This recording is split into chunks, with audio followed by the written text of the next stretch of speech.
jing tên dù hàng ta kinh quan đâu ya cuộc hôn tu wat khi cú sai tên job ya ka per thai pi long ki chong a tên job ring ka du ble Jesus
ya lap sha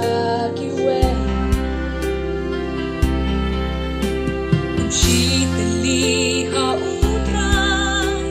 in yeng batrei ka lengka wat la ka jing do kan shop yang i hanga Jesus